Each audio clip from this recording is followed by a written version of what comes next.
जय श्री राधा रानी सरकार की। जय श्री कृष्ण भगवान की। जय उत्पन्ना एकादशी व्रत की। मंदिर श्री बंसी वाले महात्मा यूट्यूब चैनल की ओर से आज हम आपको मार्गशीर्ष मास के कृष्ण पक्ष की उत्पन्ना एकादशी व्रत की कथा को सुनाने जा रहे हैं। इस वर्ष मार्गशीर्ष मास के कृष्ण पक्ष की उत्पन्ना एकादशी का व्रत 26 नवंबर दिन मंगलवार को रखा जाएगा। तो उत्पन्ना एकादशी व्रत की कथा इस प्रकार है। युधिष्ठिर ने भगवान श्री कृष्ण जी से पूछा है कि हे भगवान, पुण्यमयी एकादशी तिथि कैसे उत्पन्न हुई, इस संसार में क्यों पवित्र मानी गई तथा देवताओं को कैसे प्रिय हुई। मार्गशीर्ष मास के कृष्ण पक्ष की एकादशी का क्या नाम है, ये सारी कथा सुनाने की कृपा कीजिए। भगवान श्री कृष्ण जी कहने लगे हैं कि हे युधिष्ठिर, मार्गशीर्ष मास के कृष्ण पक्ष की एकादशी का नाम उत्पन्ना एकादशी है। इसकी कथा अब मैं सुनाने जा रहा हूँ, पूरी श्रद्धा भावना से सुनना। हे कुंती नंदन, प्राचीन समय की बात है। सतयुग में मूर नामक दानव रहता था। वह बड़ा ही अद्भुत, अत्यंत रौद्र तथा संपूर्ण देवताओं के लिए भयंकर था। उस काल रूपधारी दुरात्मा महाअसुर ने इंद्र को भी जीत लिया था। संपूर्ण देवता उससे पराजित होकर स्वर्ग से निकाले जा चुके थे और शंकित और भयभीत होकर पृथ्वी पर विचरण करते थे। एक दिन सब देवता भगवान शिव शंकर जी महाराज के पास गए। वहां इंद्र ने भगवान शिव के आगे सारा हाल कह सुनाया। इंद्र कहने लगे हैं कि हे महेश्वर, ये देवता स्वर्ग लोक से भ्रष्ट होकर पृथ्वी पर विचर रहे हैं। मनुष्यों में रहकर इनकी शोभा नहीं होती। हे प्रभु, कोई उपाय बतलाइए। देवता अब किसका सहारा लें। महादेव जी भगवान कहने लगे हैं कि हे देवराज, जहां सबको शरण देने वाले, सबकी रक्षा में तत्पर रहने वाले जगत के स्वामी भगवान गरुड़ ध्वज विराजमान हैं, वहां जाओ, वे तुम लोगों की रक्षा करेंगे।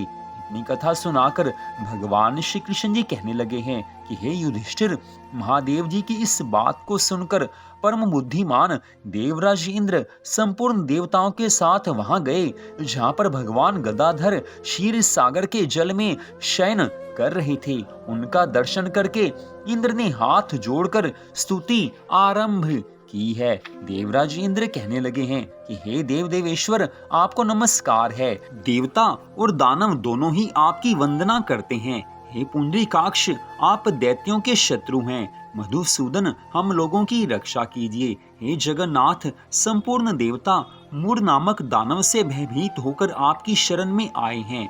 हे भक्त वत्सल, हमारी रक्षा कीजिए, हमें बचाइए। हे देव देवेश्वर, हे जनार्दन, हमारी रक्षा कीजिए, रक्षा कीजिए। दानवों का विनाश करने वाले कमल नयन, हमारी रक्षा कीजिए। हे प्रभु, हम सब लोग आपके समीप आए हैं, आपकी ही शरण में आ पड़े हैं।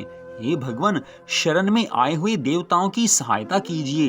हे देव, आप ही पति, आप ही मति, आप ही कर्ता और आप ही कारण हैं। आप ही सब लोगों की माता और आप ही इस जगत के पिता हैं।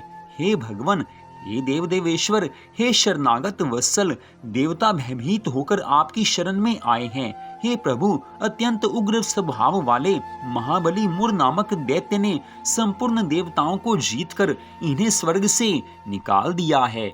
इंद्र की बात सुनकर श्री हरि विष्णु भगवान जी कहने लगे हैं कि हे देवराज, वह दानव कैसा है, उसका रूप और बल कैसा है तथा उस दुष्ट के रहने का स्थान कहाँ है। देवराज इंद्र कहने लगे हैं कि हे देवेश्वर, पूर्व काल में ब्रह्मा जी के वंश में तालजंघ नामक एक महान असुर उत्पन्न हुआ था, जो अत्यंत भयंकर था। उसका पुत्र मूर दानव के नाम से विख्यात हुआ। वह अत्यंत उत्कट, महापराक्रमी और देवताओं के लिए भयंकर है। चंद्रावती नाम से प्रसिद्ध एक नगरी है, उसी में स्थान बनाकर वह निवास करता है। उस दैत्य ने समस्त देवताओं को पराजित करके स्वर्ग लोक से बाहर कर दिया है। उसने एक दूसरे ही इंद्र को स्वर्ग के सिंहासन पर बैठाया है। अग्नि, चंद्रमा, सूर्य, वायु तथा वरुण भी उसने दूसरे ही बनाए हैं। हे जनार्दन, मैं सच्ची बात बता रहा हूँ, उसने सब कोई दूसरे ही कर लिए हैं। देवताओं को तो उसने प्रत्येक स्थान से वंचित कर दिया है। इंद्र का कथन सुनकर भगवान जनार्दन को बड़ा क्रोध हुआ है। वे देवताओं को साथ लेकर चंद्रावतीपुरी में गए हैं। देवताओं ने देखा कि दैत्यराज बारंबार गर्जना कर रहा है। उससे पराजित होकर संपूर्ण देवता 10 दिशाओं में भाग गए। अब वह दानव भगवान विष्णु को देखकर कहने लगा कि खड़ा रहे, खड़ा रहे। उसकी ललकार सुनकर भगवान के नेत्र क्रोध से लाल हुए हैं। वे कहने लगे हैं कि अरे दुराचारी दानव, मेरी इन भुजाओं को देख। यह कहकर श्री विष्णु भगवान जी ने अपने दिव्य बाणों से सामने आए हुए दुष्ट दानवों को मारना आरंभ किया है। दानव भय से व्याकुल हो उठे हैं। हे पांडु नंदन, तत्पश्चात श्री विष्णु भगवान ने दैत्य सेना पर चक्र का प्रहार किया। उससे छिन्न भिन्न होकर सैकड़ों योद्धा मौत के मुख में चले गए। उसके बाद भगवान मधुसूदन बद्रिकाश्रम को चले गए। वहां सिंहावती नाम की गुफा थी जो 12 योजन लंबी थी। हे पांडु नंदन, उस गुफा में एक ही दरवाजा था। भगवान विष्णु उसी में सो रहे। दानव मुर भगवान को मार डालने के उद्योग में लगा था। वह उनके पीछे लगा रहा। वहां पहुंचकर उसने भी उसी गुफा में प्रवेश किया है। वहां भगवान को सोते देख उसे बड़ा हर्ष हुआ।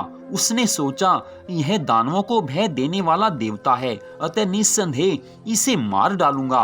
हे धर्मराज युधिष्ठिर, दानव के इस प्रकार विचार करते ही भगवान विष्णु के शरीर से एक कन्या प्रकट हुई है जो बड़ी ही रूपवती, सौभाग्यशालिनी तथा दिव्य अस्त्र शस्त्रों से युक्त थी। वह भगवान के तेज के अंश से उत्पन्न हुई थी। उसका बल और पराक्रम महान था। हे युधिष्ठिर, दानवराज मूर ने उस कन्या को देखा। कन्या ने युद्ध का विचार करके दानव के साथ युद्ध के लिए याचना की है। युद्ध छिड़ गया है। कन्या सब प्रकार की युद्ध कला में निपुण थी। वह मूर नामक महान असुर उसके हुंकार मात्र से राख का ढेर हो गया है। दानव के मारे जाने पर भगवान जाग उठे। उन्होंने दानव को धरती पर पड़ा देख पूछा कि मेरा यह शत्रु अत्यंत उग्र और भयंकर था, किसने इसका वध किया है? वह कन्या कहने लगी है कि हे स्वामिन, आपकी कृपा से ही मैंने इस महादैत्य का वध किया है। श्री भगवान कहने लगे हैं कि हे कल्याणी, तुम्हारे इस कर्म से तीनों लोकों के मुनि और देवता आनंदित हुए हैं। अतः तुम्हारे मन में जैसी रुचि हो उसके अनुसार मुझसे कोई वर मांगो। देव दुर्लभ होने पर भी वह वर मैं तुम्हें अवश्य दूंगा, इसमें कुछ भी संदेह नहीं है। वह कन्या साक्षात एकादशी ही थी। उसने कहा कि हे प्रभु, यदि आप प्रसन्न हैं तो मैं आपकी कृपा से सब तीर्थों में प्रधान, समस्त विघ्नों का नाश करने वाली तथा सब प्रकार की सिद्धियों को देने वाली देवी हूँ। हे जनार्दन, जो लोग आप में भक्ति भाव रखते हुए मेरे दिन को उपवास करेंगे उन्हें सब प्रकार की सिद्धियां प्राप्त हों। हे माधव, जो लोग उपवास, नक्त अथवा एक भुक्त रहकर मेरे व्रत का पालन करें उन्हें आप धन, धर्म और मोक्ष प्रदान कीजिए। आज उस कन्या जो कि एकादशी ही थी, उसके द्वारा ऐसे वचनों को सुनकर श्री विष्णु भगवान जी कहने लगे हैं कि हे कल्याणी, तुम जो कुछ कहती हो वह सब पूर्ण होगा। इतनी कथा सुनाकर भगवान श्री कृष्ण जी धर्मराज युधिष्ठिर से कहने लगे हैं कि हे राजन, ऐसा वर प्राप्त करके महाव्रता एकादशी बहुत प्रसन्न हुई हैं। दोनों पक्षों की एकादशी समान रूप से कल्याण करने वाली है। इसमें शुक्ल और कृष्ण का भेद नहीं करना चाहिए। यदि उदय काल में थोड़ी सी एकादशी, मध्य में पूरी द्वादशी और अंत में किंचित त्रयोदशी हो तो वह त्रिस्पर्शा एकादशी कहलाती है। वह भगवान को बहुत ही प्रिय है। यदि एक त्रिस्पर्शा एकादशी को उपवास कर लिया जाए तो 1000 एकादशी व्रतों का पुण्य फल प्राप्त हो जाता है तथा इसी प्रकार द्वादशी में पारण करने पर सहस्त्र गुना फल बताया गया है। अष्टमी, एकादशी, षष्ठी, तृतीया और चतुर्दशी यदि पूर्व तिथि से विद्ध हों तो उनमें व्रत नहीं करना चाहिए। परिवर्तनी तिथि से युक्त होने पर ही इनमें उपवास का विधान है।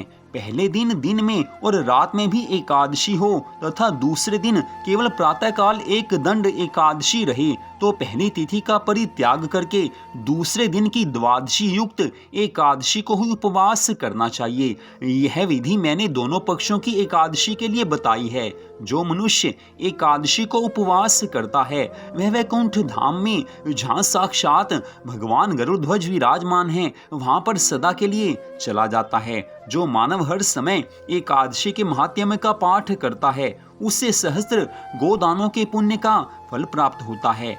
जो दिन में या रात में भक्ति पूर्वक इस कथा को सुनते हैं या इसको पढ़ते हैं वे निस्संदेह ब्रह्म हत्या आदि पापों से मुक्त हो जाते हैं। एकादशी के समान पापों का नाश करने वाला व्रत दूसरा कोई नहीं है। इस कारण हे राजन, एकादशी का व्रत अवश्य रखना चाहिए।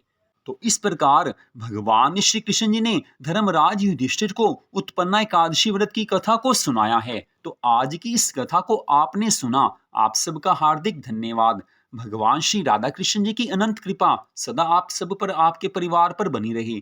इसी मंगल कामना के साथ जय श्री राधा रानी सरकार की, जय श्री कृष्ण भगवान की, जय उत्पन्ना एकादशी व्रत की, जय सदगुरुदेव श्री बंसी वाले महाराज की।